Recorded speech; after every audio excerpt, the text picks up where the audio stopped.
पलामू जिले के कंडा गांव में बड़े पैमाने पर स्ट्रॉबेरी की खेती की जा रही है। इससे किसानों को काफी फायदा मिल रहा है और अच्छी आमदनी भी हो रही है। स्ट्रॉबेरी की खेती में गांव के ही लोगों को रोजगार भी मिल जा रहा है।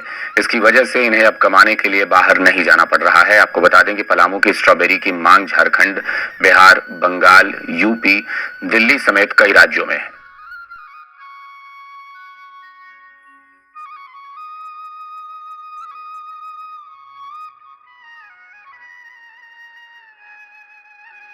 मेरा नाम विवेक दुबे है और हम लोग अभी स्ट्रॉबेरी की खेती कंडा में कर रहे हैं। ये प्लॉट जो है इसको हम लोग खैरा दोहर बोलते हैं और ये ज़मीन जो है यहाँ पे ठाकुर जी का मंदिर है। कंडा गांव में ठाकुर जी का मंदिर है, वो ट्रस्ट की ज़मीन है और ये ज़मीन हम लोगों ने लीज पे 15 साल के लिए लिया है।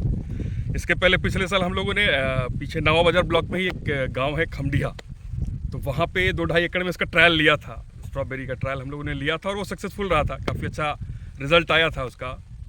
तो यहाँ पे इस साल हम लोगों ने तकरीबन 6 एकड़ में अप्रॉक्स 1,20,000 प्लांट्स हम लोगों ने यहाँ पे लगाए हैं इस साल स्ट्रॉबेरी के। थोड़ा वेदर कंडीशंस रहा है तो थोड़ा लेट भी है हम लोग 10-15 दिन, बट अभी हमारा ये जो पार्ट जहाँ हम खड़ा है इसका 45 डेज़ हो गया है। 45 डेज़ में ये स्ट्रॉबेरी हार्वेस्टिंग पे आ जाता है और इसको जो लगाने की प्रक्रिया है, इसका जो नर्सरी है वो हम लोग महाबलेश्वर से मंगाते हैं। कोकोपीट प्लांट्स आते हैं और एक प्लांट्स मोटा मोटी 14 रुपया 15 रुपया तक पड़ता है हम लोग को ट्रांसपोर्ट करके यहाँ तक मंगाने में। तो वो सारा प्लांट्स हम लोगों को स्ट्रॉबेरी का मंगाना पड़ता है महाबलेश्वर से। 1 एकड़ में 22,000 प्लांट्स जो है अप्रॉक्स लगते हैं स्ट्रॉबेरी के। और इसको लगाने के लिए सबसे इम्पोर्टेंट चीज़ है ड्रिप इरिगेशन सिस्टम। ये नीचे ना जैसे यहाँ पे हमारा मल्चिंग चल रहा है तो उसमें आप ड्रिप इरिगेशन सिस्टम देखेंगे। सबसे मस्त चीज़ है ड्रिप इरिगेशन सिस्टम होना चाहिए। इसका हम लोग बेड बनाते हैं, बेड मेकर हम लोगों ने रखा हुआ है। तो कम से कम 8 इंच 10 इंच ऊंचा बेड देखिएगा, बेड बना हुआ है, बेड बनाते हैं। और उसके बाद ये 3 लाइन में हम लोग स्ट्रॉबेरी लगाए। 2 लाइन में भी लगता है, 3 लाइन में भी लगता है। आपका जैसा रिक्वायरमेंट है, जैसा आपका इन्वेस्टमेंट का कैपेसिटी है, उसके हिसाब से आप कर सकते हैं।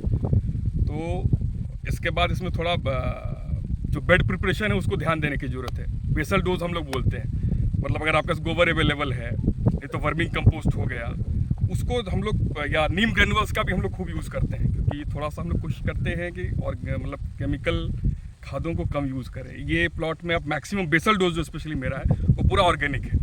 मतलब हमने वर्मी कंपोस्ट यूज़ किया, नीम ग्रेनुअल यूज जैसी चीज़ें यूज़ की है। तो नीम ग्रेनुअल डालते हैं, वर्मी कंपोस्ट डाला, अगर गोबर का खाद उपलब्ध है तो उसको भी डालते हैं। तो उस तरह से बेसल डोज की प्रिपरेशन करते हैं। फिर ये नर्सरी जब हमको अवेलेबल हो जाता है तो इसका एक और अपर चैलेंज होता है कि जितना जल्दी हम लोग इसको ट्रांसप्लांट कर दें। 1 दिन 2 दिन 3 दिन में मैक्सिमम हम लोगों को इसको ट्रांसप्लांट कर देना होता है। ट्रांसप्लांटेशन के 21 दिन के बाद आपको ये मल्च करना होता है। ये मल्चिंग इज़ मस्ट। ये प्लास्टिकिंग जो करते हैं अगर नहीं करेंगे तो एक तो आपका फ्रूटिंग ख़राब होगा, पौधों का ग्रोथ प्रॉपर नहीं होगा और वीड्स बहुत ज़्यादा आएंगे, मतलब खरपतवार आएंगे, बीमारियाँ भी लगेंगी।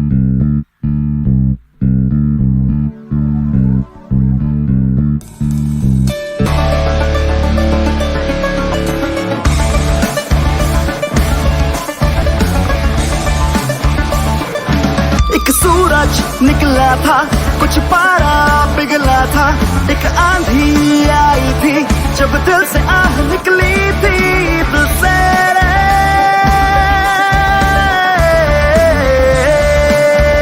तो आखिर दिल है ना, मीठी सी मुश्किल है ना, पिया पिया। Hotel Crowne Plaza.